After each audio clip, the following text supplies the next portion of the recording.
I opened the door to their Christmas party with a gift in my hand. My smile was rehearsed, polite, controlled, but not warm. The room froze for a moment, just long enough to make me uneasy. Then it happened. "The family's ATM is here," her brother announced, raising a glass. Laughter erupted, loud, cruel, shameless. Every face turned toward me, as if I existed only as a walking bank account. And then I saw her, my wife, lipstick smeared against another man's mouth, her hand gripping his collar, pulling him close like she'd been starving for him all night. She kissed him as if I'd never existed. I didn't drop the gift. I didn't cause a scene. I simply turned and walked out. It's almost laughable now how blind I had been. 10 years with her. 10 years funding not just her life, but her family's. Her sister's tuition, her brother's cars, her parent vacations. I was a provider, the dependable fool. At first, I told myself it was love. I convinced myself that sacrifice was devotion. She told me they needed me, that I was part of the family. And I wore that word like a badge of honor. Family. But family doesn't mock you in front of everyone. Family doesn't eat from your hand while secretly feeding on your back. And wives don't kiss strangers at Christmas. That night wasn't the first warning. There had been cracks. Quiet whispers when I entered a room, her phone flipping face down, sudden late nights at work. I ignored it, buried suspicion under duty. But suspicion grows. It doesn't vanish. I hired a private investigator. Within days, I had proof, photos, timestamps undeniable. Her and him at hotels, restaurants, even our own home when I was at work. One photo showed her at my desk, head thrown back in laughter, him leaning over her shoulder. Something inside me died. I didn't confront her. That would have given her power. Instead, I planned. Weeks of silent calculation. She thought my stillness meant oblivion. In truth, it was precision. I began with the finances. I built the company that carried their name. 90% mine, 10% hers, a technicality she had always dismissed. I quietly executed transfers, revocations, and signed papers behind her back. I reviewed mortgages, car loans, tuition bills. All ran through me. They laughed at the ATM. But I was the bank, and I knew how to lock the vault.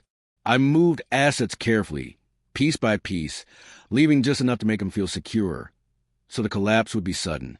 All the while, I smiled at her, ate at the same table. Let her touch me with the same lips she had given him. Every fake gesture was another nail in the coffin she was unknowingly building. Christmas was the trigger. That one kiss in front of her family was all I needed. When I walked out that night, I didn't go home. I went to the office, sat at my desk, and with 3 clicks, I ended every mortgage I'd been covering. Her parents' house defaulted in 60 days. Her brother's cars were repossessed. Her sister's tuition went unpaid, accounts frozen. Then I went for the heart of it, the company. I quietly pulled my 90%. Overnight, the company was mine alone. Her 10% became worthless. Surgical. Clean. Absolute. By dawn, their foundation, the house, the cars, the tuition, the family name was quicksand. The phone lit up.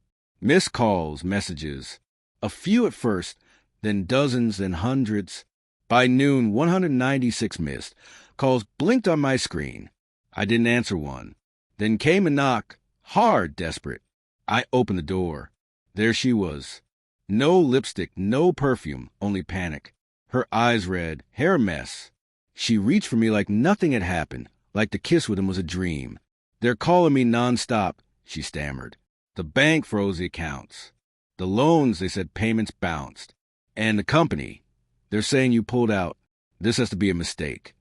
Her words spilled like broken glass. I looked at her, really looked, and for the first time in 10 years, she wasn't beautiful. She was hollow, a leech stripped of its host. "There's no mistake," I said, calm, precise. "You wanted me to be the ATM, so I stopped spitting cash." Simple. She collapsed to her knees, sobbing. The proud woman who paraded me like a servant was reduced to begging at my door. Her family arrived hours later, pounding, yelling, pleading. Her brother threatened me. Her mother wailed. Her sisters screamed about their future. None were allowed in. I stayed silent, letting them claw at the door like starving animals. Then he came, the man she kissed in front of me. He didn't yell, didn't beg. He just watched, arms crossed, seeing the chaos he helped create. When our eyes met, he smirked. But that smirk faded when she turned on him, screaming, slapping, blaming. Their unity dissolved right before me. Almost poetic. That night, the house fell silent. No knocks, no calls. I poured a drink, sat by the window, watching the snow fall. I thought of the years I wasted, the love I gave freely, the loyalty I assumed was mutual. I felt no regret, only clarity. They had taken my devotion and mocked it, taken my generosity and weaponized it. In the end, I took it all back. Justice doesn't need violence. Sometimes the sharpest blade is silence, patience, and a well-timed signature. I raised my glass to the darkness and whispered, "Merry Christmas." For the first time in years, I felt whole,